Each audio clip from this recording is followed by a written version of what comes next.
Senhoras e senhores, sejam todos muito bem-vindos aqui mais um podcast no Observatório Social de Alegre.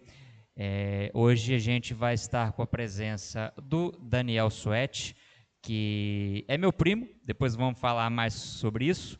E a gente vai fazer uma entrevista com o Daniel hoje, principalmente para falar sobre o filme que foi gravado aqui em Alegre, o filme Não Volte Mais, um curta-metragem. E antes da gente começar, eu quero agradecer os nossos patrocinadores. Vou citar aqui eles, né? A PowerTech Celulares, a RV Cursos Preparatórios, o restaurante Lanchinho, o RV de novo aparecendo na tela, tá 2 vezes, a Tanuri Corretora e Administradora de Seguros, a União Energia Solar, a CISA também nos apoia, Caparaó Music também está junto com a gente, a Escola CABB também nos apoiando, a de Moura Barbearia lá na Guararema, o Lanchonete Hamburgão, a Hipertec Computadores ali na Guararema, Líder Acessórios, a MS Segurança e Monitoramento, Posto Portal do Caparaó, e aí já começa a repetir de novo. Bom, então hoje, quarta-feira, dia 5 de fevereiro de 2025, eu vou virar a câmera aqui para o Daniel. Daniel, muito obrigado pela presença, tá? Seja muito bem-vindo. E você pode começar falando, né, sobre você, a sua carreira, como que você começou nessa parte artística. Eu vou deixar os primeiros momentos aqui para você se apresentar para o nosso público. Boa noite. Muito boa noite, Renan. Puxa bem pertinho o microfone para perto da boca. Pode puxar, então. Isso. Boa noite a todo mundo que está aqui no Observatório Social de Alegre. É um grande prazer sempre estar falando com as pessoas em canais de comunicação importantes como esse da cidade. Eu não posso deixar de dizer que o Observatório faz um trabalho muito importante em Alegre. É um trabalho de recorte do que acontece na cidade, seja no campo da política, com uma cobertura importante do que acontece na Câmara dos Vereadores, seja as pessoas usam como um portal de denúncias de coisas que ainda não estão muito corretas na cidade. Enfim, eu passei um bom tempo acompanhando e sequer sabia que era o Renan e o Dr. Fernando que estavam aqui. Renan, que é meu primo, os nossos avós são irmãos. O meu avô é irmão do seu irmão. É irmão do seu avô. Isso, é irmão do meu avô. Isso. Né? E se pareciam muito, inclusive. Uhum. Então, para ficar fácil para as pessoas identificarem e tal. Eu vim para Alegre em 99. Eu sou natural de Bom Jesus, do Itapapuana. Eu achei que você era alegrense. Não, né? Não. Você é nascido em Bom Jesus também, igual a mim. Isso, sou né? nascido em Bom Jesus, como boa parte da nossa família. Eu vim para Alegre porque meu pai trabalhava no Banestes. Uhum. Então, em muitas cidades, eu rodei muitas cidades na minha infância, na minha adolescência. Meu pai, a cada 2 anos, era transferido. E Alegre já foi das minhas últimas cidades no ensino médio. E aí eu comecei a fazer faculdade aqui em Cachoeiro e já fiquei direto. Meu pai mesmo saindo, aí eu permaneci em Alegre, já trabalhando, enfim. Então eu estou em Alegre desde 99, um pequeno período tive em Cachoeiro, nesse meio tempo, mas basicamente quase o período todo em Alegre. Então eu me considero alegrense. Muitas pessoas acham que eu sou alegrense. Eu achei que você tinha nascido aqui porque eu sabia que seu pai veio para cá. Sim. Inclusive o seu pai também transferiu o meu pai para cá, né? Porque o seu Sim. pai era gerente do Banestes, Sim. meu pai trabalhava no Banestes em Bom Jesus do Norte. Sim. E aí depois seu pai também transferiu meu pai para cá e eu vim para cá com a minha mãe. Eu tinha 2 para 3 anos, 92 para 93. Eu sou de 90. Então, temos aí essa proximidade também. Verdade. Então, é muito comum, assim, que em matérias as pessoas falam o alegrense, Daniel e tal. Eu sinto, na verdade, que é um lisonjeio. Eu me considero alegrense, apesar de ter nascido em Bom Jesus. Mas eu tenho mais laços familiares do que propriamente com a cidade. Né? Morei lá só criança. Então, vim para Alegre e comecei a construir a minha trajetória artística em Alegre. Acho que primeiramente nascido através do Festival de Alegre, que até então, naquele momento, era um dos 3 maiores festivais do país, e você tinha o privilégio de de estar vendo os artistas que te formavam no quintal da sua casa, né? Então, sei lá, no Festival de Alegre, todas as bandas de rock passaram por aqui, que na época explodiam, né? Charlie Brown, Raimundos, e Capital, e Skank, e Caetano Veloso, e Ney Matogrosso, e Milton Nascimento. Então, todas as coisas que a gente escutava em casa, que eram feitas no Brasil, a gente tinha o privilégio de ver na porta de casa, né? Era sair e subir a exposição. E isso, obviamente, foi dando aquela vontade de você estudar, de você aprender um instrumento, e daqui a pouco você acha um amigo e um outro que também tocam, que é uma coisa que tem ficado cada vez mais distante, né? Que é as pessoas fazerem bandas. A internet tem esse, como vou dizer, ela aproxima as pessoas, né? Porque você pode sair falar com pessoas de muito longe, mas ela também isola as pessoas, né? Hoje em dia, o menino que está aprendendo um instrumento, ele quer fazer um canal no YouTube, fazer uns covers e colocar lá. Sim, sim. Né? Ele não quer procurar a molecada que é da idade dele, ir para uma garagem, fazer uma banda e aprender a tocar um instrumento e fazer uns shows, começar a fazer uns shows. É mais cômodo e é mais fácil. Então, a internet, do mesmo modo que ela aproxima, ela também isola muito. Sim, isso é verdade. Né? Então, comecei pela coisa da música e fiz uma banda, o Estado de Sítio desde 2001, que ainda está nativa. Já somos quase dinossauros, vamos para 24 anos esse ano de banda, com 2 discos lançados e tal, e a gente continua fazendo coisas. Mais difícil de achar agenda, porque todo mundo do Estado de Sítio faz muita coisa. Sim. Então, não é o único ofício, né? Não é. E mesmo dentro da música, o Rony, que é nosso baterista, é de Vargem Alta e Vitória, ele deve tocar em umas 10 bandas, mais o projeto solo dele. Então, meu outro irmão também toca em 2 bandas, meu outro irmão também toca em outras 2 bandas, e eu também faço muitas outras coisas. Então, para que o Estado de Sítio consiga se reunir, a gente tem que fazer com muita antecedência para que dê certo. Mas é a coisa que foi o pontapé da minha trajetória artística enquanto eu fazia direito. E é muito comum, eu trabalhava, vamos dizer, trabalhava e estudava a semana voltada ao direito. Eu chegava aos finais de semana, eu estava em barzinhos, eu estava tocando com banda, eu estava fazendo. E com o tempo, essa balança foi pendendo mais para o campo artístico, porque eu também fui desenvolvendo outras coisas. Estava conversando com meu irmão esses dias. A primeira atividade amadora que me despertou para o mundo da cultura foi o teatro. Que é essa coisa de fazer teatro em escolas, que é tão importante e às vezes não está em atividades de muitas escolas. Ele é tão importante porque ele ajuda ao aluno destravar, ele conhecer a si mesmo, conhecer seu corpo, suas possibilidades, conseguir falar em público, aprender a ter uma leitura melhor, uma leitura não só funcional, mas conseguir interpretar e trazer aquilo para a sua maneira. Então, sei lá, com 12 anos eu comecei a fazer teatro em escola. Sim.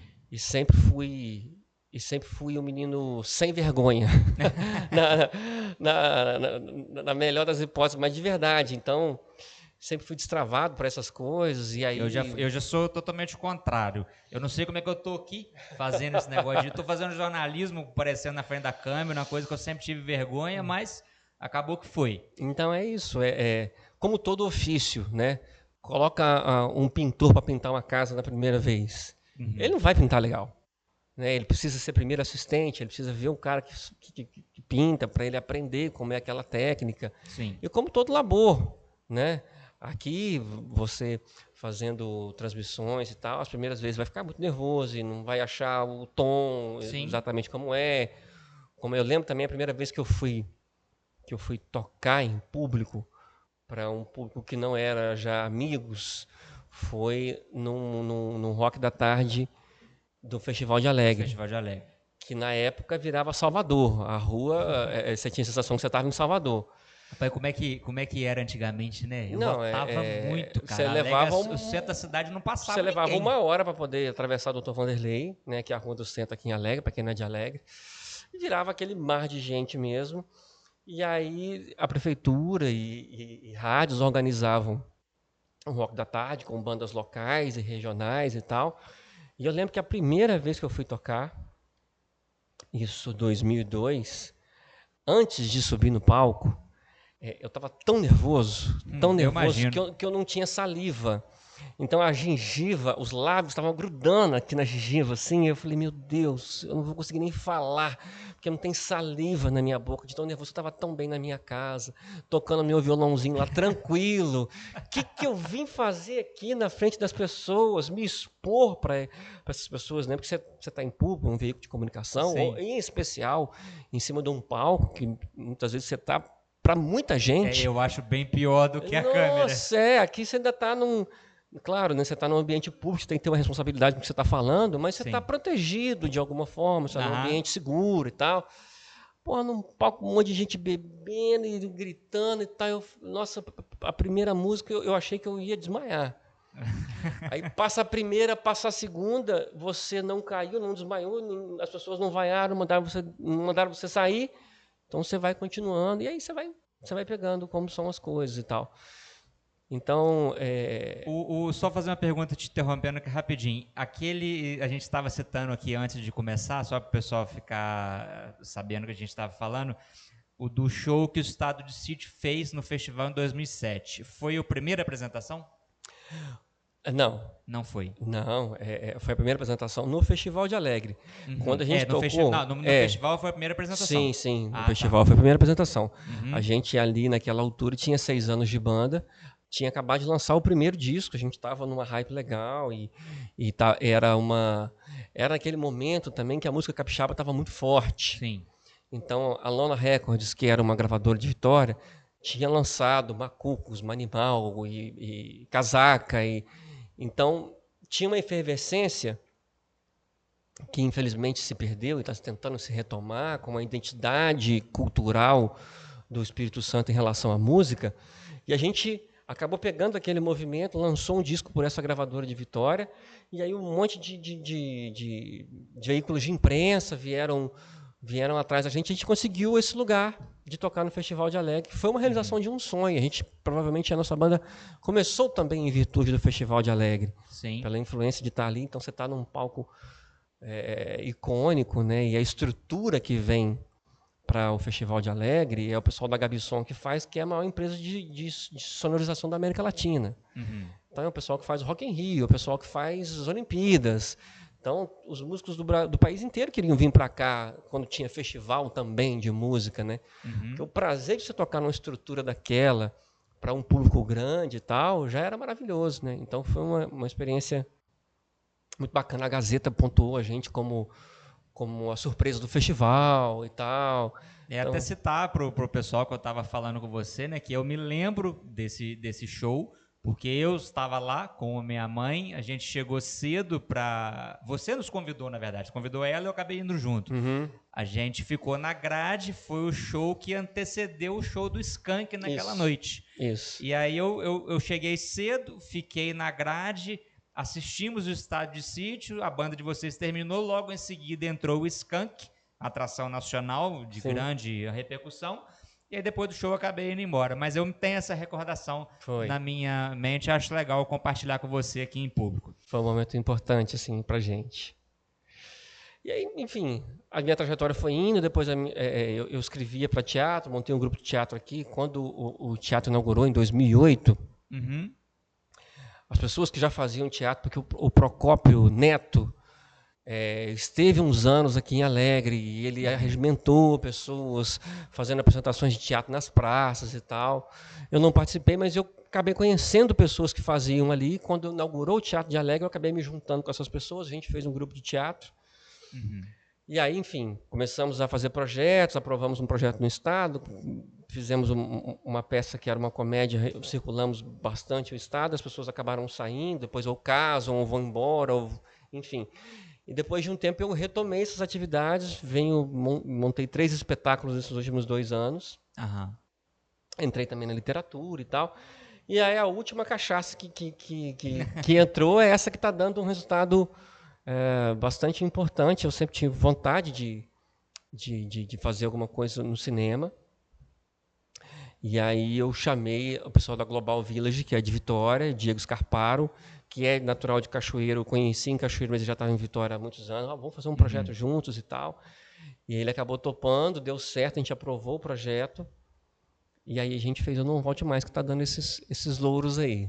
É o filme, do filme, né, Não Volte Mais. Inclusive, eu fiz uma publicação desse filme no nosso Instagram no dia 28 de janeiro. E falando, né, que o filme recebeu um prêmio nos Estados Unidos. Foi uma publicação bem curtida, chegou a quase 1.000 curtidas, 986 curtidas. Os insights aqui, atingimos aí nessa publicação 22 mil pessoas. Então teve bastante aviãozinho também, né? Sim. O pessoal mandou. Então, e como é que foi para esse filme chegar lá nos Estados Unidos? Vocês se inscreveram no concurso? Como é que funciona? Sim. Vou voltar um pouquinho do começo ou conto já do... Sim. Não, pode ser do início, com certeza. Né? A gente... No momento da pandemia, que estava todo mundo fechado, enclausurado e tal, acabaram surgindo oportunidades que não existiam antes da pandemia. Então, por exemplo, todas as escolas de atuação, seja para cinema, seja para teatro, ninguém podia fazer mais as suas aulas nos seus espaços, então todo mundo teve que fazer os seus conteúdos virarem digitais. Todo mundo teve que fazer online. E eu comecei a me aprofundar nesse mundo. E aí teve um edital que se abriu para selecionar roteiros. Eles iam selecionar 10 roteiros, escolhia uma pessoa já com experiência do cinema e ela ia dar uma consultoria em cima desses roteiros. Eu escrevi um roteiro que eu tinha, ele passou, aí fiz essa consultoria com o Alexandre Serafini, que é um diretor de cinema de Vitória, que tem filmes lançados já e tal.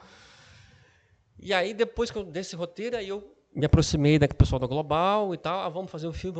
A gente colocou o projeto no governo do estado, o projeto passou. E aí a gente vai falar, mas eu quero fazer o projeto em Alegre. E eu escolhi, assim, o filme foi inteiramente, ou 90% do filme foi rodado ali embaixo de onde é a casa do Rashid. Na famosa Rua da Caatinga, né? O pessoal conhece Rua da Caatinga, exatamente.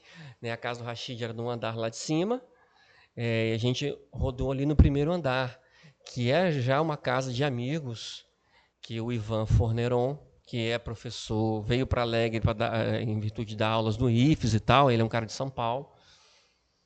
E a casa deles é uma casa que respira cultura. Então, assim, você entra, tem diversas obras de arte, seja de escultura, seja de pintura, deve ter uns 3.000 livros lá dentro, fotografia e tal. E eu pensava, olha, rapaz, dá para fazer um filme dentro dessa casa. Essa casa tem tanta vida. E aí o Ivan, que já trabalhava com teatro também em São Paulo, ele participa do grupo Redemoinho, que o grupo tem mais de 20 anos lá. Mas ele já não atuava, ele ajuda a preparar cenas, escrever textos e tal. Eu falei assim, um dia eu quero fazer um filme com você. Eu tenho uma proximidade com ele. Ele falou, não estou atuando. Não, eu vou fazer um filme com você. Ele falou assim, não, se for aqui dentro da minha casa, então eu faço. E acabou que eu escrevi o projeto, a gente fez o filme rodou dentro da casa dele. Algumas coisas se mexeu na direção de arte, que foi a de Janira Bravo, que também é de Alegre. Toda a mão de obra que a gente pôde contratar de Alegre, a gente contratou de Alegre. Os assistentes de produção, a produtora, a direção de arte, enfim. E é uma mão de obra muito especializada, a gente teve que trazer de Vitória. Então a gente acabou fazendo o filme. Aqui a gente rodou o filme em setembro de 2023, em uma semana. E a gente estreou, a gente fez uma pré-estreia na Casa da Cultura em abril de 2024. E a partir daí, a gente começa a inscrever o filme em festivais. Tem sites especializados que você assina e tal. E vai mostrando os festivais que vão abrindo, você vai recebendo notificações, ou você vai procurando lá. Desde Cannes, desde os mais famosos, a festivais do Brasil, Festival de Pedra Azul, Festival de Vitória, enfim. Alguns pagos, alguns gratuitos. E aí a gente foi fazendo várias inscrições, a gente passou em vários festivais, outros não, porque também tem alguns festivais que são muito temáticos, né? Sim. sei lá, a curadoria de um determinado ano para causas de comunidade LGBTQIA+, ou para pessoas PCD, ou para culturas afrodescendentes, enfim, e uns mais abrangentes e tal, enfim. E a gente passou em alguns festivais, eu fui a Palmas, passou em um festival de Manaus, um festival em São Paulo, um festival de Pedra Azul, que é um dos maiores do Espírito Santo, a gente passou, também foi lá e tal. E aí também você vai tendo oportunidade, você vai vendo festivais internacionais. Às vezes são um pouco mais caros, você não consegue escrever em tudo, mas você vai selecionando alguns. Então, ano passado a gente já tinha ganho um prêmio no festival em Londres, no Reino Unido. Que chique, Londres. Que é da Lift Off, que a gente ganhou um prêmio de melhor filme pelo júri popular. Uhum. O que é sempre uma coisa muito, muito legal, assim, né? As pessoas, o público gostar do filme. Né? Porque às vezes tem filmes que tem a gente fala assim, esse filme tem muito cara de festival, que acaba sendo mais para as pessoas que produzem cinema do que para o público em geral e tal. Sim. Enfim. E aí, o ano passado também a gente fez a inscrição nesse festival dos Estados Unidos, que é o Honor Film Festival, que acontece em Nova York, que são ou descendentes ou veteranos de guerra que acabaram se especializando em cinema. E o festival deles tem muito essa coisa dos filmes que buscam a honra, que tem honra como um dos pontos do filme, ou como um dos temas. Sim. E a gente fez inscrição, e como fez inscrição em vários e tal, e uns passam, e outros não passam e tal. E aí, sei lá, uns 20 dias atrás, mais ou menos, a gente recebeu uma notificação, um contato deles, que o nosso filme estava entre os finalistas. Sim. Do festival. E aí já, tá ótimo, beleza e tal. Que aí, como é um filme, como é um festival dos Estados Unidos, que eles de fato têm indústria, né? No Brasil a gente não tem indústria de cinema. A gente tem políticas que incentivam e fomentam. Todos os filmes basicamente são através da Ancine, que a Ancine precisa abrir editais para que o governo coloque verba, porque a gente não tem indústria, né? É diferente, por exemplo, dos Estados Unidos. Por exemplo, você pega a lista do Oscar agora, dos 10 filmes que estão concorrendo ao filme de melhor Oscar, o que tem disparado o menor orçamento é o filme brasileiro. É o Ainda Estou Aqui. O orçamento desse filme é 9 milhões de reais. O mais caro, que é o Duna 2, tem 190 milhões de dólares. Então, a distância é muito grande. É uma distância completamente... Mesmo o segundo mais barato, ele custou mais ou menos uns 70 a 80 milhões de reais. E o Ainda Estou Aqui custou 9. O Ainda Estou Aqui é aquele daquela atriz, é o da Fernanda Torres, Fernanda né? Torres, que está concorrendo agora. Né? Vai concorrer ao Oscar e tal. Então... Aí a gente recebeu a notificação e tal, e beleza, e depois eles entram em contato, seu filme foi premiado, e para nossa surpresa ele foi premiado como o melhor filme do festival. Você entra na página do festival, eles premiam muitas categorias, melhor drama, melhor comédia, melhor terror, melhor musical, e o nosso filme estava premiado como melhor filme. E num momento dos Estados Unidos... que tem uma questão colocada lá de expulsar imigrantes, de preconceito com latinos, né? Isso é muito presente lá. É visto quase como uma sub-raça, ou os trabalhos mais simples são dedicados aos latinos. Então tem uma resistência da produção cultural. Então um filme latino, que nós somos latinos, do Espírito Santo, ganhar um prêmio lá foi uma surpresa. De fato foi uma surpresa. E aí, a gente acabou dando uma sorte também. Porque essa coisa do Ainda Estou Aqui, que é o filme que a Fernanda Torres está concorrendo e tal, que é o filme do Walter Salles, ter sido premiado em Cannes e ela ter ganho o Globo de Ouro, estar indicado ao Oscar, isso aguçou nas pessoas, novamente, essa coisa de ter orgulho do cinema nacional. Olha, e virou quase uma torcida de Copa do Mundo, né? A Fernanda Torres vai ganhar, não sei o quê e tal. Então as pessoas estão empolvorosas com isso está colocando de novo as pessoas nas salas de cinema para ver os filmes brasileiros, que é importantíssimo. Não só o Ainda Estou Aqui, que já passou de de 5 milhões de espectadores, o Auto da Compadecida 2 também agora. Esse também eu quero assistir. O próprio filme do Chico Bento, que tem o Raul Schecker, que é aqui de Alegre também, como um dos roteiristas. Né? O Chico Bento também já passou de 500 mil espectadores. Enfim, então, a gente deu a sorte de ser nesse mesmo momento Sim. em que a procura por notícias do cinema nacional estava grande. E aí, quando a gente mandou para a Secult que o filme tinha sido premiado, porque ele foi feito com verbas da Secult, e a Secult publicou isso no site dela, a imprensa inteira veio igual formiga em cima de açúcar. Ué, tem um filme do Espírito Santo que foi premiado nos Estados Unidos, e aí veio todo mundo organicamente, não fui atrás de ninguém. Vem Tribuna, vem Gazeta, vem Folha do Caparaó, vem Jornal 24 Horas e... Vem o Observatório agora também. O Observatório e a revista digital de Alegre, o Aqui Notícias. Então, assim, para a gente é ótimo, obviamente. A repercussão que o trabalho ganha, a repercussão que o trabalho teve, que a notícia teve dentro do Observatório aqui em Alegre. Muita gente não sabia que tinha um filme de Alegre.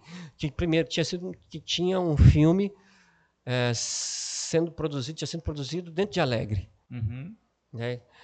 Inclusive, Alegre tem uma coisa muito incomum, uma cidade de 30 mil habitantes. Aqui tem o Diego Zonha de Janeiro também, que tem, de repente, o filme, tem uma produtora. E eles já fizeram 2 longa-metragens, estavam em Tiradentes agora também. Então, numa cidade pequena como essa, ter uma produção cinematográfica, ter 2 produtoras fazendo filme é incomum. E aí é importante as pessoas saberem. A gente já fez algumas exibições, a gente fez cinema itinerante, levou isso para alguns lugares, escolas, na UFES, no IFES, exibimos na biblioteca e tal, mas é difícil você chegar às pessoas. É bem difícil. E essa repercussão foi importantíssima a nível estadual. Aqui o Observatório ajudou muito também. E as pessoas ficam toda hora assim: mas onde que vê o filme? Eu quero ver o filme. Isso é uma pergunta que eu recebi muito no direct da página e nos comentários daquele post. Sim. Aonde assistir o filme? E aí eu já vou entrar nesse gancho, então. Então, a coisa muito legal com o prêmio DA, que é um reconhecimento do trabalho, é óbvio que é um reconhecimento do trabalho, todo prêmio que você ganha, ele de alguma forma chancela a qualidade daquilo que você está fazendo. Mas ele aguça a curiosidade das pessoas em assistirem o filme. Sim. Que é a coisa mais importante, porque um filme, se ele não é visto, ele é como se ele não existisse. Quem está na indústria de audiovisual, fazendo e tal, com pouco tempo você percebe que é mais difícil você fazer as pessoas assistirem o filme do que fazer o próprio filme. Sim, com certeza. Né? O filme é difícil de fazer, é caro, tudo no cinema é muito caro.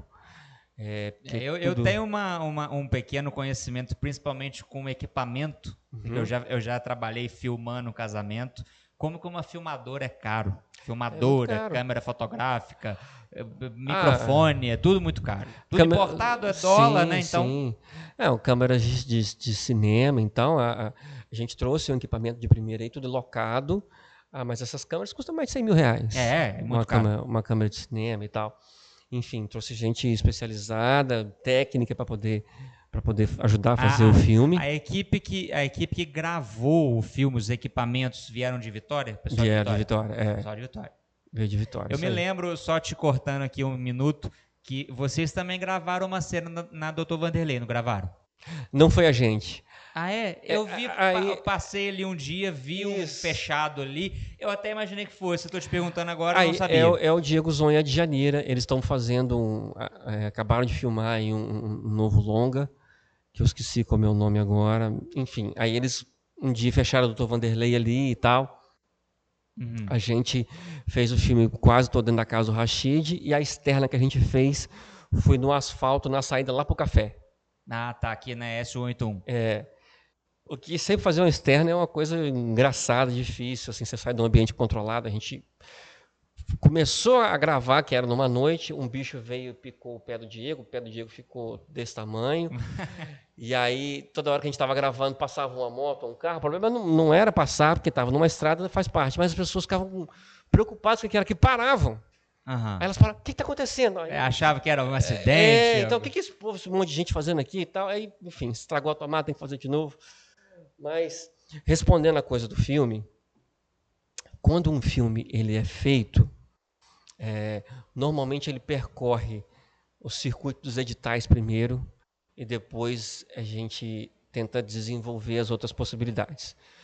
Quando é um caso de longa-metragem e as pessoas têm dinheiro para distribuição, ele começa a percorrer primeiro os festivais e passa alguns meses, tenta se colocar em sala de cinema para as pessoas assistirem. Por exemplo, é o que está posto no Ainda Estou Aqui. Hoje ele está em salas de cinema, em Cachoeira está passando, em Vitória, enfim. Mas ele começou a percorrer festivais o ano passado. Cannes, que ele começou e tal, sei lá, uns 3, 4 meses atrás. Então, a gente não vai para a sala de cinema porque o nosso filme é um média-metragem, ele tem 35 minutos. Eu ia te fazer a pergunta, qual a duração do filme? Isso, ele tem 35 minutos. Então, é uma duração curta e média-metragem que não vai para a sala de cinema. A sala de cinema, basicamente, ela passa longa-metragens, que são filmes acima de 80 minutos, acima de 70 minutos. 1h20, né? Isso. Por aí. Então, acima de 70 minutos já é considerado longa-metragem.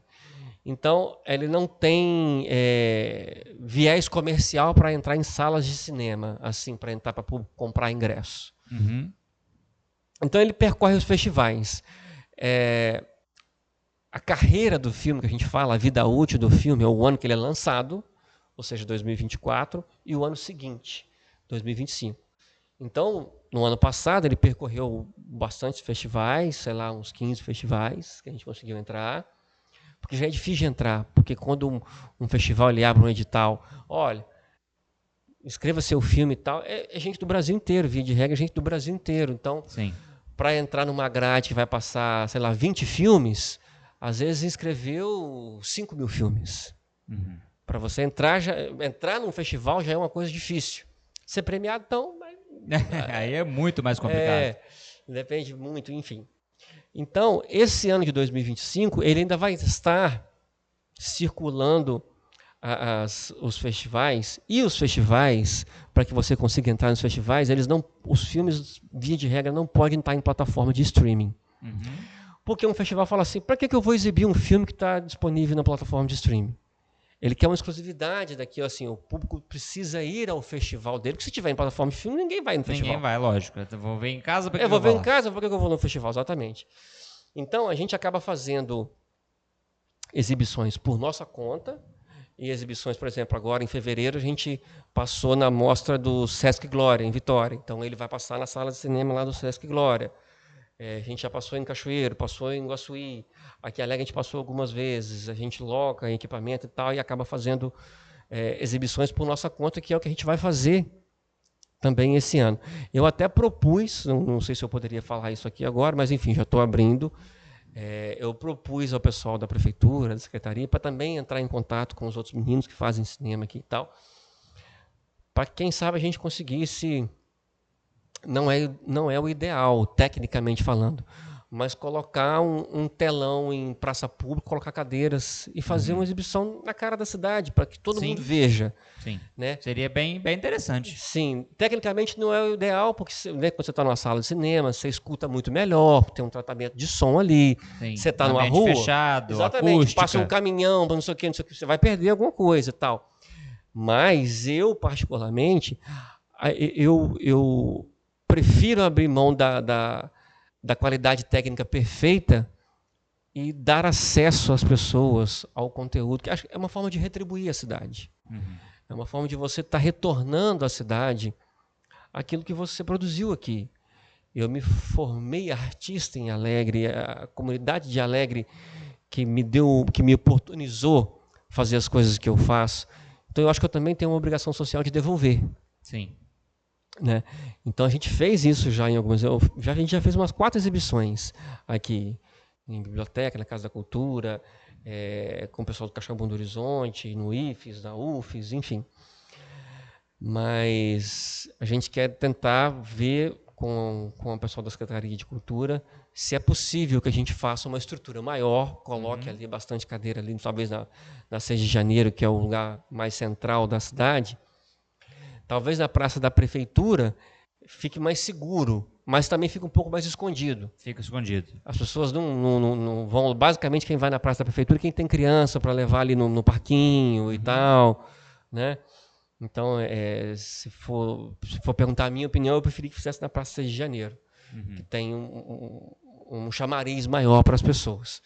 Então, vamos ver se é possível. Se a prefeitura não conseguir fazer, aí eu vou tentar com os meus recursos mesmo, faço num lugar menor, como, enfim, talvez na biblioteca. Inclusive, você pode até, eu me coloco à disposição para fazer a divulgação, tá? No dia que você Ótimo. quiser fazer a exibição, a gente vai lá, faz uma cobertura e avisa também na página para que as pessoas possam ir. Inclusive, eu também quero ir para ver. Claro. Né? Daqui a pouquinho a gente vai passar o trailer do filme, tá, pessoal? Aguenta aí. Daqui a pouquinho a gente vai passar o trailer que tá no YouTube. Aguenta aí. Mas pode continuar, Daniel. Então, essa coisa do prêmio aguçou muitas pessoas querendo ver o filme, que eu acho que é o mais importante. O filme ele é feito de uma forma muito profissional, muito... É muito difícil você falar daquilo que você faz. Você não tem distanciamento necessário para avaliar o que você faz, porque você tá muito intrinsecamente ligado, né? Então eu que construí o roteiro desde o primeiro minuto e tal, assim. Mas uma coisa eu posso falar com absoluta certeza, assim. Eu sou um cara muito sério, sabe? No sentido de me dedicar com seriedade às coisas ao qual eu vou fazer. E eu me junto com pessoas muito técnicas e muito sérias. Sim. Então, para que eu deixasse a advocacia e me dedicasse à área cultural, a advocacia, que é um lugar tido mais estável, vamos assim dizer, que é uma profissão que os pais almejam que os filhos sejam. Olha, é bom ser advogado. Um juiz, um promotor.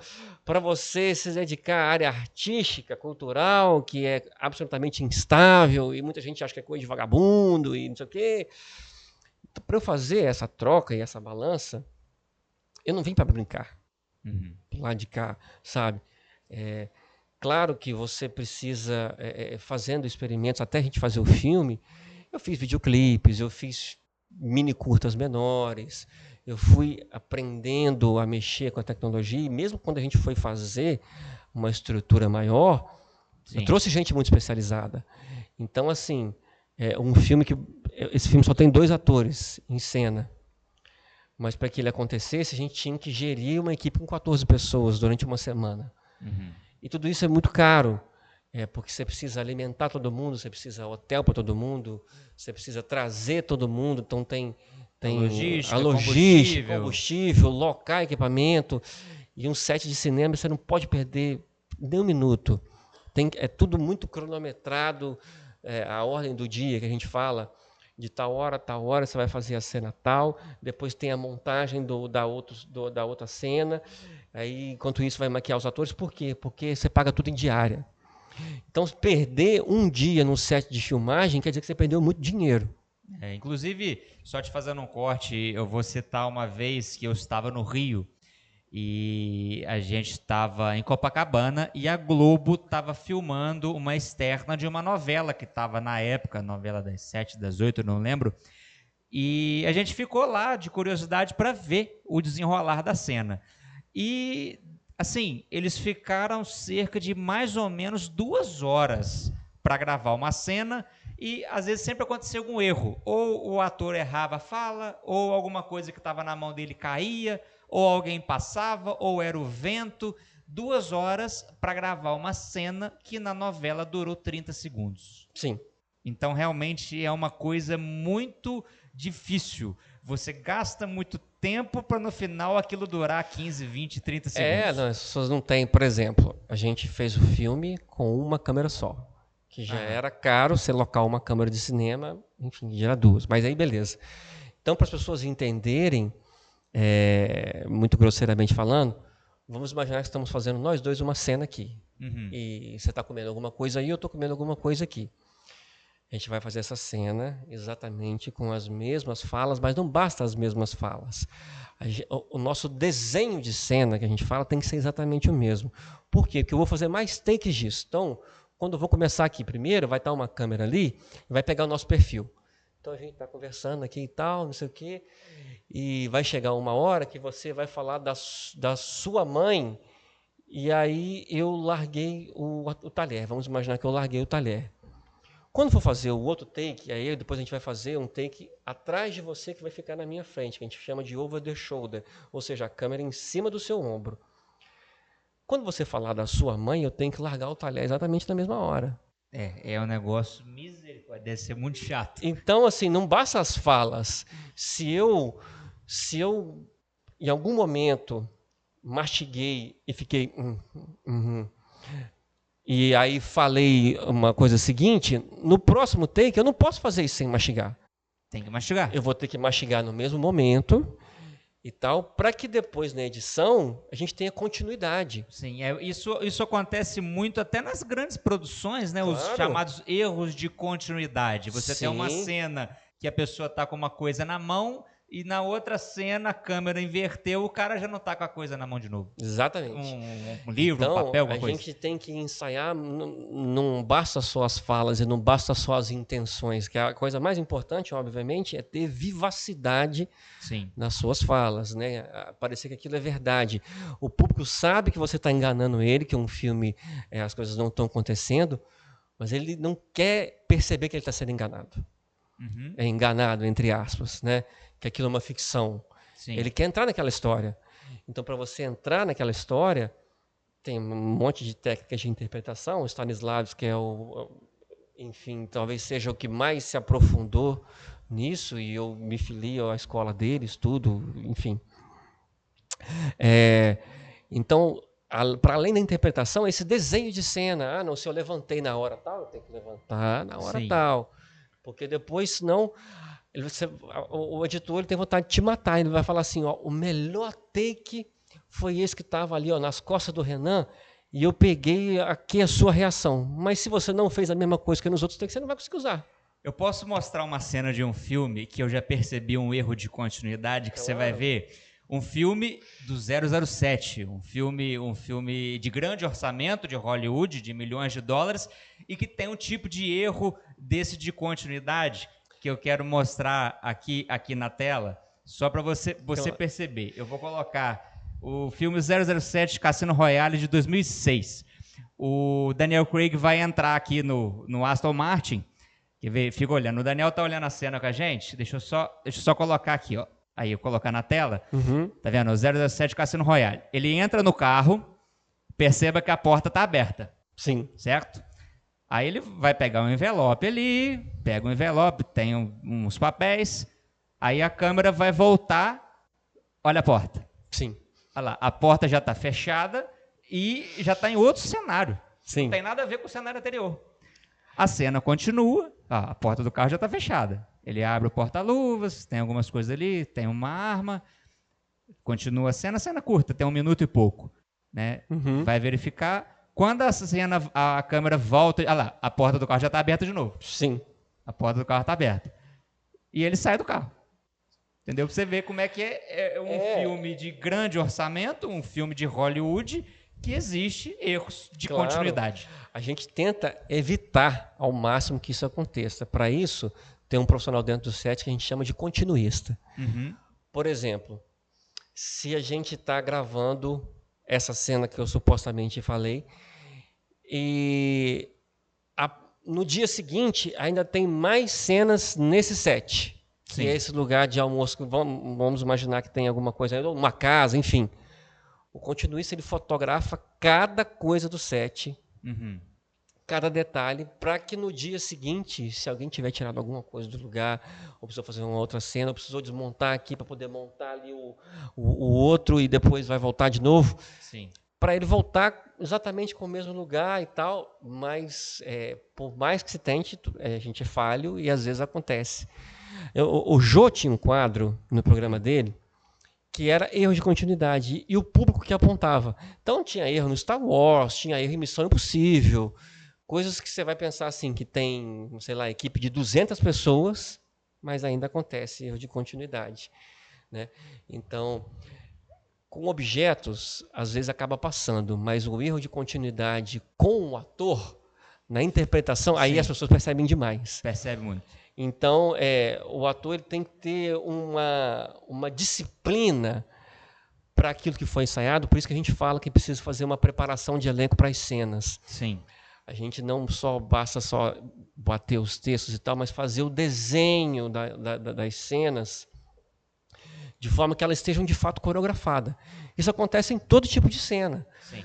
Por exemplo, até nas cenas de envolvimento afetivo, sexual, que as pessoas ficam pensando, nossa, como não sei o quê e tal. É tão desenhado, é tão coreografado, e tem outras pessoas fazendo que você não consegue colocar. Porque quando vamos imaginar, você está namorando alguém, você está afim de alguém, você vai ficar com alguém, quando você está tendo uma troca afetiva com aquela ali, você se deixa envolver pelo momento. Você quer curtir aquilo, você quer sentir prazer com aquilo e tal. Uhum. Quando você está numa cena, você vai saber que a hora tal, você vai passar a mão no cabelo dela, e ela vai colocar a mão na sua cintura, e depois você vai ter que virar para a câmera pegar um outro lado seu e tal. Às vezes acontece, né, assim, é um ambiente que tem que ter muito respeito e poucas pessoas, o mínimo possível, quando os atores estão expostos, por exemplo, estão com pouca roupa, ou estão sem roupa e tal. Então sai todo mundo do set, fica só o diretor, às vezes eu preciso de uma maquiagem, alguma coisa assim, mas é tudo muito desenhado, muito coreografado, não tem esse envolvimento que a gente deixa se levar e etc, etc. Você tem que obedecer, é como se fosse uma dança no palco. Sim. Mesmo, né? Tem o passo 1, o passo 2, o passo 3, o passo 4, o passo 5 e tal. E você tenta, como dizer, enganar o público que aquilo está acontecendo de forma orgânica, né? Mas na verdade é tudo muito coreografado. Tudo. Sim. Cena de luta, né? É tudo muito coreografado. Quantas vezes que eles têm que repetir cada take de uma cena de luta?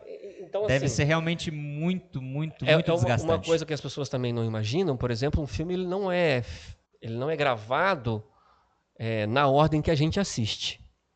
Ele é gravado todo picotado. Então, às vezes, a gente começa pelo final. Por que começa pelo final? Ou por que faz determinadas coisas? Primeiro, cenas de luta, elas são feitas sempre por último. Uhum. Por que são feitas por último? Porque você pode machucar. Se machucar alguém, né? Você pode se machucar. Né? Imagina que numa cena de luta, um cara errou alguma coisa, você ficou com um galo desse tamanho na cabeça. Se você fizer isso primeiro, e isso não tá no começo do filme, essa luta, como é que você vai justificar aquele cara com aquele galo? Não tem como. Ou cair de uma caminhonete, ralar, e depois você não conseguir fazer outras coisas. Então, as cenas de luta, elas são feitas por último. Não importa se é no começo do filme. Você vai filmar tudo primeiro, depois você faz as cenas de luta. E as outras sequências, de acordo com o set. Por exemplo, se eu estou no nosso filme, vamos fazer primeiro as cenas de cozinha. Então, se é a cena 2, a cena 8, a cena 15, não importa. Aquela diária ali é a diária da cozinha. Então, fez a primeira cena da cozinha, que é de dia. Depois, a gente faz a outra cena da cozinha. Já aproveita aquele set todo montado ali. Depois vai ter as cenas de banheiro. Então, vamos lá fazer as cenas de banheiro. É a cena 8, a cena 20, não importa. Então, a gente tem que estar tão familiarizado com o roteiro que você tem que estar pensando assim, eu estou fazendo qual cena? É a cena 8? Então, o público ainda não sabe determinada coisa. Então, por exemplo, no nosso filme, ele é um filme meio em cebola. Ele é quase uma cebola. Ele vai abrindo camadas. Quando o filme começa, as pessoas não sabem muito bem o que é. Não sabem, tem 2 atores ali de cena, você não sabe o que aquelas 2 pessoas são. Então, o filme vai passando, cada cena vai mostrando um pouquinho, vai dando para o público um pouquinho, o que são aquelas pessoas, o que é o passado daquelas pessoas, por que aquelas pessoas estão juntas, qual que é aquela situação, que vai desembocar, no final, numa situação que revela tudo que está acontecendo. Sim. Mas quando você está gravando, você tem que pensar assim, eu estou fazendo o quê? O público já sabe disso aqui ou não sabe? Porque aí o personagem, às vezes, ele é mais misterioso, ou quando você já revelou alguma coisa, o personagem já está mais agressivo, ele já está mais... Então, você tem que tendo uma disciplina gigantesca, e o diretor vai te ajudando nisso. Você precisa lembrar que, nesse momento, o público ainda não sabe que o seu personagem fez isso e tal. Rapaz, é muito complicado. Então, realmente é um lugar muito técnico. O cinema é um lugar muito técnico, e de muitas pessoas, né? De muita gente técnica, que faz a direção de arte. A pessoa da direção de arte aqui, ele dava um banho, por exemplo. Vamos fazer uma cena na sala. Aí fez a cena da sala. Mas vamos aproveitar que está tudo montado na sala já, mas essa cena próxima era para ser de noite, e ainda está de dia. A pessoa escurece a casa toda, vai botando pano preto em tudo que é janela, a casa ficou escura. Pum! Era 4 horas da tarde, parecia que era 10 horas da noite. Uhum. Acabou a cena, desmonta tudo, rápido, não pode perder tempo.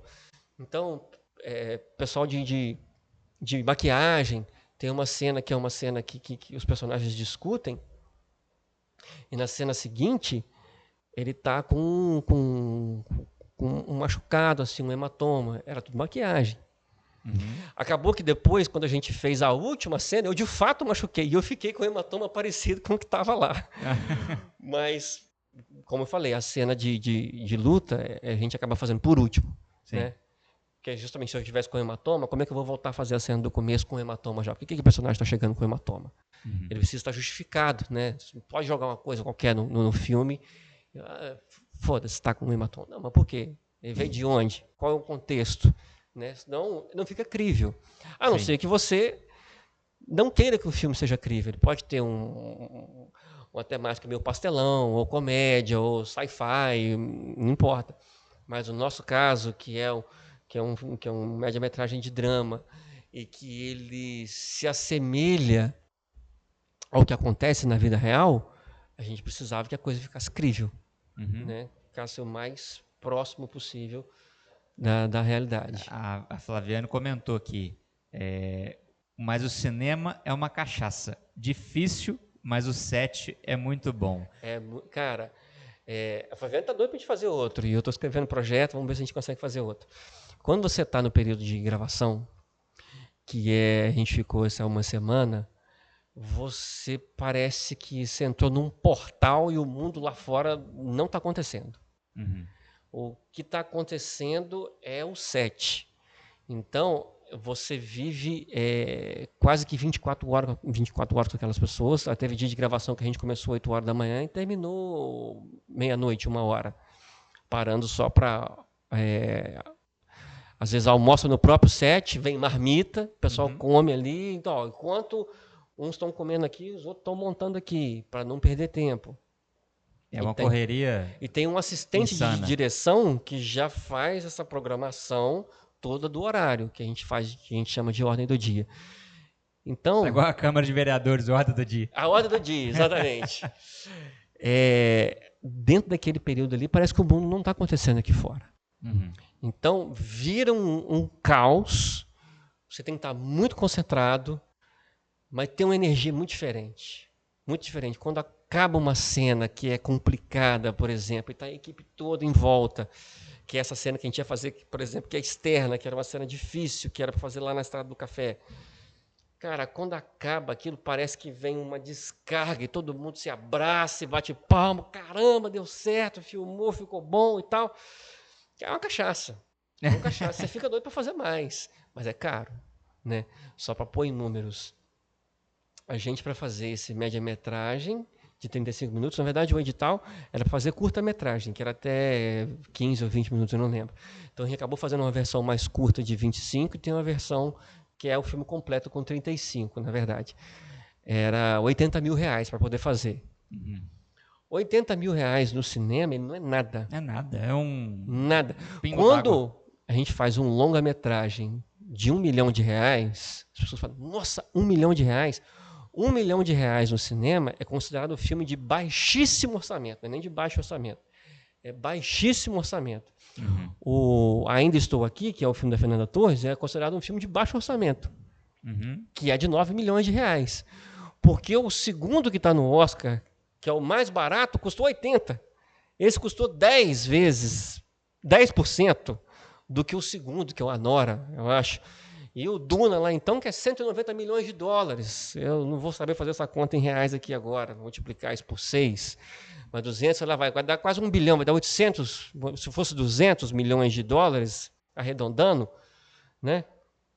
Ia dar perto aí de uns 800, né?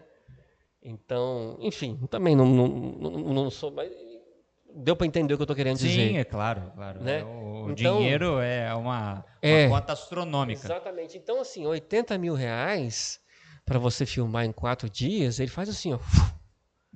porque a alimentação de todo mundo é van, é transporte de todo mundo, é hotel Aluguel de todo equipamento. mundo, é aluguel de equipamento, é a diária de cada microfonista, do assistente de direção, do diretor, da figurinista, da direção de arte, do cara que está microfonando com boom, com o assistente que vai montando as coisas todas. Cara, é muita gente para você pagar. É insano. Em dia. Então, assim, em diária.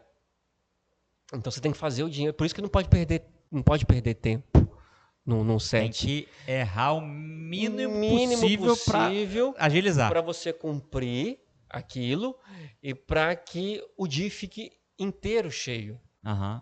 Né? Às vezes, quando são muitos dias, você coloca um diazinho de folga ali no meio para as pessoas descansarem também e tal. Mas o dia que você está no set, ele tem que render. E às vezes os atores ficam 2 horas esperando para poder montar um set. Vai montar um set aqui agora. É um set de rua, então. Rua é um inferno, porque acontece um monte de coisa. Aí montou aquele monte de coisa e tal. Esperou 2 horas, ele gravou 20 minutos. Aí foi para a tela 30 segundos. Desse jeito eu falei da questão da cena. Então, às vezes, os atores esperam mais do que gravam dentro de um set. A Fernanda Torres mesmo estava falando agora no Ainda Estou Aqui, quando o pessoal vai montando. Ainda mais o filme deles se passa nos anos 70.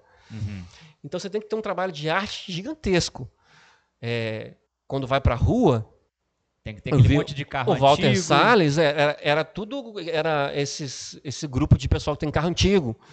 Contratou gente do Brasil inteiro passando aqueles carros antigos. Tem que fechar a rua porque não pode passar nenhum carro novo. Uma logística muito louca. A Fernanda Torres aprendeu a fazer crochê. A ficar, como fala? O quê?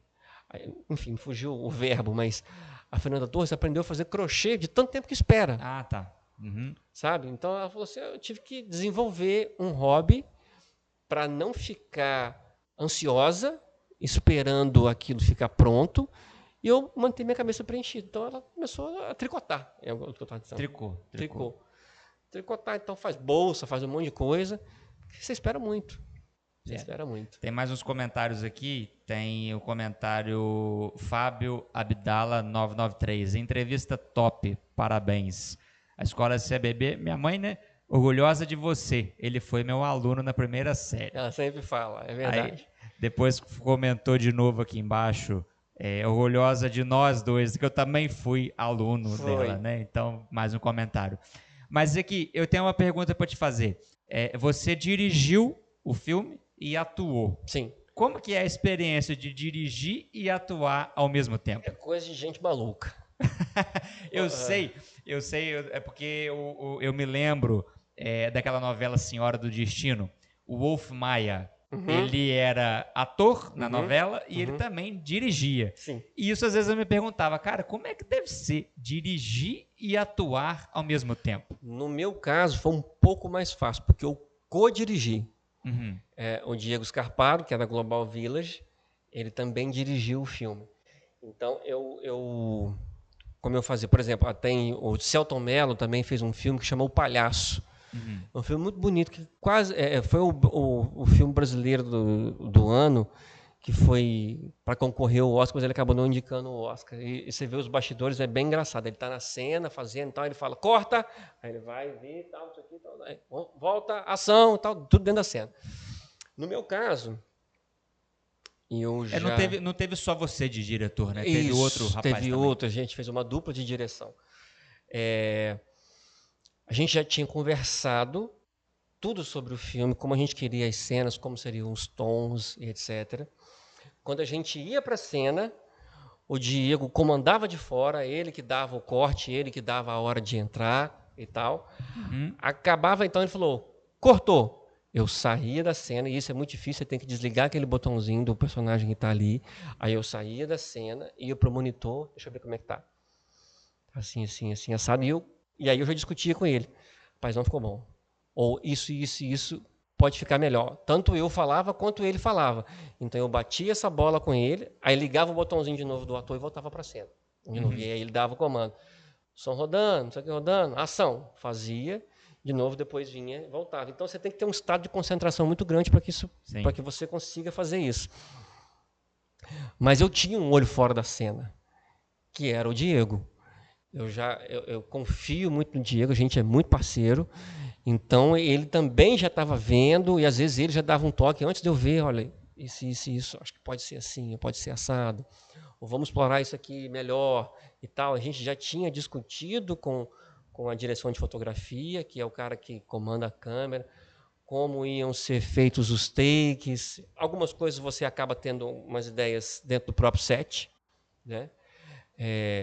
Mas tinha essa facilidade de ter uma outra pessoa dirigindo. Mas mesmo assim, eu saía da cena, eu via, e tinha cenas assim, que às vezes, vamos dizer, se fossem cenas que não eram tão importantes, a gente já fazia 1 ou 2 takes, ele falava, Daniel, não precisa ver não, tá perfeito, pode confiar em mim. E nas cenas que eram, obviamente, mais importantes, aí a gente discutia tudo. Então, acabou sendo assim. E o Diego já era um cara, e eu só topei fazer isso também, porque era um cara que já tinha experiência. Eu não ia partir para um lugar desse sem ter uma experiência fazendo já as duas coisas ao mesmo tempo. Eu já tinha alguma experiência de atuação, já tinha feito alguns videoclipes, etc, etc. Mas estar com uma equipe de estrutura de cinema foi a primeira vez, e depois isso vai abrindo portas. Sim. Como o filme vai passando em festivais, aí um outro filme de Vitória me chamou, que é um pessoal que trabalha com a Netflix até, a dona, me chamou para fazer um pastor, eu fui lá, fiz um filme deles. Um outro pessoal de Vargem Alta também passou num edital, me chamou para fazer um prefeito lá no filme deles, eu também fui. Tudo que eles foram ver no filme que eu fiz. E aí, pô, esse menino aqui tem esse trabalho aqui. E aí, às vezes, alguns eu fiz teste de elenco para entrar. Você topa fazer um teste? Topo.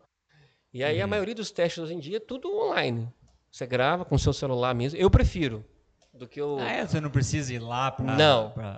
É melhor para todo mundo. É mais fácil, né? Primeiro que, quando você tem que se deslocar, quem tem que pagar para você ir para lá é a produção. Então, o problema não é pagar para você, é pagar para 10 que estão fazendo, vai entrar um. Então, eles têm que te dar uma diária para você ir para lá. E para o ator também, eu acho muito pior, porque você está na frente do produtor, você está na frente do diretor e tal, você está na frente das pessoas, você fica mais nervoso. Você fazendo em casa, eles não têm custo nenhum, eles vão te dar o texto, você bota o seu celular ali, e aí eu controlo tudo, eu faço quantos takes eu quiser. Se eu fiz o take ali, falei assim, isso aqui não está muito bom ainda, que eu acho que eu posso fazer isso aqui, isso assim, melhor, ou essa luz aqui não está muito boa ainda. E eu mando o take que eu achei que ficou melhor. Sim. Eu tenho um ambiente, em tese, mais controlado. Então, por exemplo, esse da Dona Oliveira, que é uma menina que trabalha com a Netflix, com a Amazon Prime, eu fiz teste para poder fazer esse personagem do pastor. Então você já atuou também em outros filmes? Já atuei em outros filmes, tudo vai ser lançado aí agora. Então, porque é isso, assim, um filme vai abrindo portas para outros. Quando esses filmes estiverem em algum lugar para a gente assistir online, você passa para a gente divulgar. Sim. Para até as pessoas saberem, né, que é a pessoa aqui de Alegre que está atuando por aí. Sim. Então, eu ia te falar, você falou dessa questão de fazer o teste de casa, inclusive até profissionalmente os estudos de dublagem. Eu já vi sobre isso. Lembra, quem não lembra antigamente quando a versão brasileira Herbert Richards... Márcio Seixas. Márcio Seixas, né? Eu sigo ele. Era um estúdio de gravação, acho que era no Rio, né? Sim. Esse estúdio faliu, ele fechou, e hoje grandes dubladores dublam de casa. Sim. Mandam as vozes pela internet para um estúdio, e lá eles fazem a mixagem toda. Sim. Mas isso tudo é feito de casa, isso é realmente bem interessante. Sim. As grandes produções ainda tem estúdio, o pessoal da Disney e tal, né? O pessoal ainda vai a estúdio, mas muito desse trabalho também veio para dentro de casa, porque os materiais foram ficando mais baratos, né? E a internet também facilitou muito. A internet facilitou isso e foi ficando mais barato para as produções, é mais fácil. Você vai pagar 10 atores para poder ir lá fazer o teste? Não, pô, pega o teste de todo mundo, deixa ele mandar pela internet e a gente escolhe o que foi melhor, é custo zero. Então... E no seu ponto de vista, a gente já começar a caminhar para o final, eu te perguntei da questão do desafio de dirigir e atuar, mas para esse filme, no seu ver, qual foi o maior desafio para você de fazer esse filme, enquanto diretor? Dirigir o filme, sim, caso, sim. Né? Produzir o filme, dirigir o filme. Vou falar dos dois campos. Enquanto atuação, a escolha da direção é uma escolha arriscada, porém é uma escolha que está dentro de um parâmetro que você tem uma certa segurança. O que eu estou querendo dizer com isso? Esse filme é um filme de atores. Uhum. Ele tem 2 atores em cena o tempo inteiro, dentro de um ambiente fechado, que é uma casa, Sim. só tem uma cena externa. Ou seja, esses atores estão na tela o tempo todo. Isso é uma escolha segura para você fazer enquanto direção. Em tese, ele fica mais fácil de ser executado porque ele tem menos intempéries, ele não tem parando no centro da cidade, o cachorro que vai entrar, um bicho que pode morrer, ou morder, um cara que pode cair e tal. Você está num ambiente mais controlado com 2 atores em cena. Contudo, ela é arriscada porque você precisa que os atores entreguem muito, porque senão o filme fica um saco. Uhum. Se os atores não segurarem o filme na unha, o filme não acontece, porque ele não tem nenhuma outra coisa para entreter o espectador que não a atuação dos atores.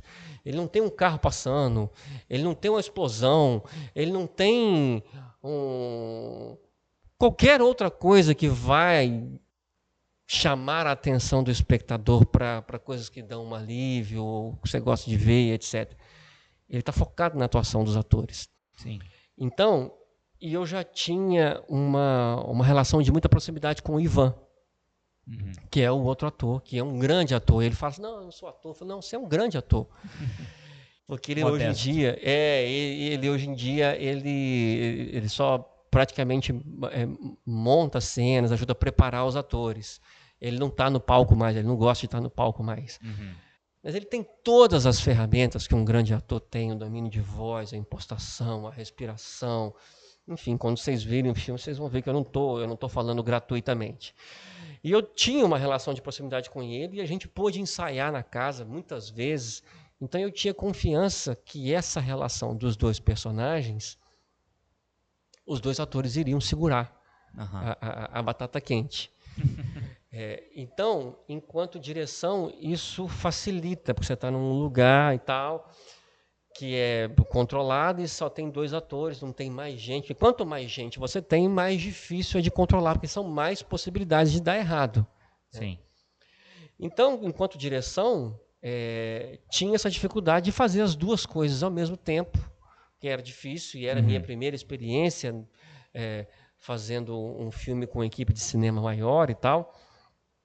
Então, acho que a minha falta de experiência nesse caso era o meu maior empecilho, mas que ela foi muito suprida pela experiência do Diego. Então, eu sou doido, mas eu também não bebo água de cabeça para baixo. Ou seja, aquilo que eu não conhecia, eu tinha uma pessoa que conhecia muito, Sim. que podia fazer essa balança, mas o Diego, inclusive, foi um cara muito respeitoso. Quando ele falava assim, vamos fazer isso, isso, isso, eu falei, cara, isso aqui não é a vibe do filme. Vamos, igual por exemplo na cena final, ele queria que tivesse uma coisa, que tivesse um sangue. Então, não, cara, não é isso. Ele, então, não, beleza, vamos embora. Se não é isso, seguimos. Então, como eu criei o roteiro, o filme nasceu de mim, ele também respeitou muito essa vontade. E eu sou um cara muito controlador também. Isso muitas vezes é um problema. Então, até para editar, normalmente, você contrata um editor, e o editor faz o que a gente chama de primeiro corte, e você vai lá ver e você vai ajustando. Cara, eu já, antes do primeiro corte, eu já estava lá na produtora. Cada corte eu já fui falando, não, assim não, corta aqui, não sei o quê. Então eu já fui também colocando o jeito que eu queria que o filme chegasse ao espectador já no momento da montagem. Sim.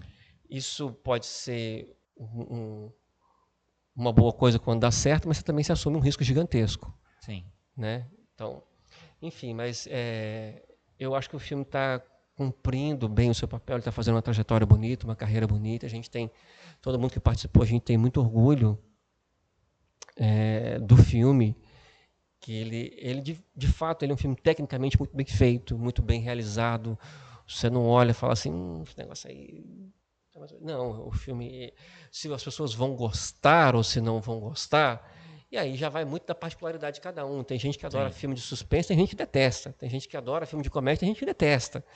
Né? Então, A particularidade de cada um, isso vai muito. Mas assim, que você olha e fala, esse é um filme Que foi bem muito feito. profissional, bem feito, bem executado, que tem gente que sabe o que está fazendo, isso não tem dúvida. E o filme todo, ele só tem, então, 2 atores O filme que todo aparecem? só tem 2 atores, em algum outro momento aparece um taxista, que a gente pegou aqui, o seu Eliseu do Táxi, que ele participou aqui, mas ele basicamente são 2 atores do filme todo. Vamos botar o trailer? Vamos botar o trailer. Vamos botar o trailer. Deixa eu só, pessoal, só um minutinho para eu poder organizar aqui o áudio. Só um instantinho que a gente vai colocar o trailer. E só o som, Daniel, eu vou ouvir aqui. Tá. Você Tudo tá sem bem. fone? Eu já vi algumas vezes. Já viu? Tá, deixa eu só me organizar aqui no som. E a gente vai liberar aqui o áudio. E vamos lá, pessoal. Vamos passar o trailer do filme aqui que tá no YouTube, tá? Depois, qualquer coisa, eu deixo o link para vocês aí. Vamos lá. Passando aí, então, o trailer do filme no YouTube.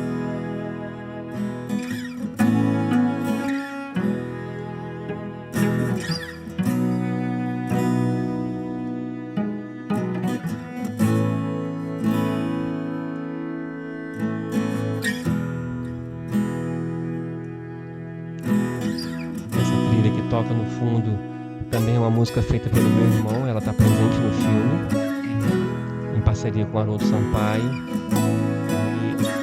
e ela faz parte do contexto do filme, por isso que a gente quis ilustrar também o trailer com ela.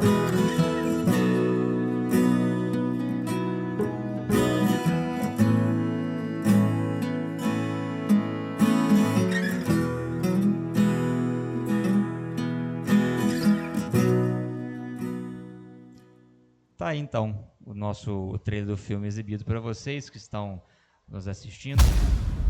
Deixa eu. Opa, agora já foi pra série do Senna aqui. Tem um pouquinho mais de orçamento do que o nosso. Mas é muito boa a série do Senna. Você assistiu? Eu assisti. Assistiu, muito boa, né? Eu também sou muito fã do Ayrton Senna. Mas é isso. Então, a gente já está aí com 1h08, né? São 21h08 agora. Você quer finalizar com algumas palavras para a gente encerrar? Fica à vontade. Eu quero agradecer, obviamente, o espaço aqui. Eu preciso... É porque eu esqueço, né? Nomear tantas pessoas que trabalharam no filme com a gente. A Flaviane é uma delas. Fazia de tudo no 7x7 no Pará. Parecia que tinha 25 braços. A Marcela Bicalho também, que também é de Alegre, fez o estilo do filme, que são as fotos do filme. Né? Que é filha da Malvina, aqui, que tem um salão de beleza aqui, de cabeleireiro e tal. Está em Vitória há algum tempo já, que é uma coisa bem interessante também, que é o estilo do filme, que a gente chama, são as fotos. A gente faz as cenas, tudo fechou? Tal. Depois a gente repete tudo só para o fotógrafo. Para ele entrar dentro da cena, porque é para não atrapalhar a câmera ali. Então, depois que a gente faz a cena 2, 3, 4 vezes, a gente ainda tem que fazer mais uma vez só para o fotógrafo e tal. Sim. Dando algumas curiosidades. Então, a Djanira Bravo também, que é de Alegre, o Cauã também foi de Alegre, o Ivan, que é o parceiro querido que está em cena comigo, que é de São Paulo, mas mora em Alegre desde 2019, o Diego Scarparo, o Lourenço, a equipe da Global. Então, muita gente que se juntou, assim, eu acho que a arte mais coletiva que tem é o cinema. Basicamente, muitas artes dependem de um aglomerado de pessoas, o teatro também é assim, em outras tantas, mas o cinema ele depende de muita gente, é uma arte muito coletiva. Então a gente está muito feliz com os resultados do filme. A Núcleo, que é a nossa produtora, a gente vai tentar fazer outros projetos, estamos tentando escrever um projeto de um longa-metragem, que se der certo a gente vai gravar uma parte aqui em Alegre também. E se a gente estiver executando, eu vou chamar vocês também para fundir, fazer bastidores, para ir ver na parafernália toda do cinema que traz. É bem interessante. Eu sou bastante curioso nessa parte de tecnologia. Sim. Como eu já te falei, eu já trabalhei com o Mazin Venial filmando casamento. Então, tive uma experiência também com edição de vídeo. Às vezes eu filmava com 2 câmeras, depois na edição tinha que juntar uma cena com a outra naquele mesmo momento. Era uma coisa que... Aprendi tudo no YouTube. Sim. Tutoriais do YouTube, de edição de vídeo, e consegui trabalhar uma época com o Mazin Venial, foi bem bacana. Ele descobriu, ele me chamou para trabalhar com ele na época, porque ele viu que eu tinha feito para a Feira de Ciência, eu estava dando aula de História na época, História e Geografia, e eu fiz um jornal com meus alunos, né? Hoje eu estou fazendo jornalismo, olha que coisa interessante. E aí eu levei os alunos ali para o auditório, colocamos uma televisão, inventei o nome do jornal, eu que fui o diretor, né? Fizemos algumas cenas, aí o Mazin Venial assistindo a Feira de Ciências lá no teatro.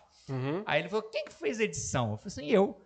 Então você vai trabalhar comigo. Aí me chamou para trabalhar com ele, eu um filmei trabalho vai casamentos, puxando o outro e tal. Foi. E a outra coisa para fechar, só que eu acho que é muito importante, dizer que assim, o filme ele foi realizado única e exclusivamente porque tem um apoio público. Sim. São verbas públicas destinadas à cultura que voltam para a população em muitas outras formas, né? No período que estava todo mundo aqui, a hotelaria estava aquecida, leva todo mundo para comer à noite, postos de combustível, pessoal que loca van, pessoal de restaurante, enfim. E o que o filme vai levando da cultura de Alegre, né? Você vai...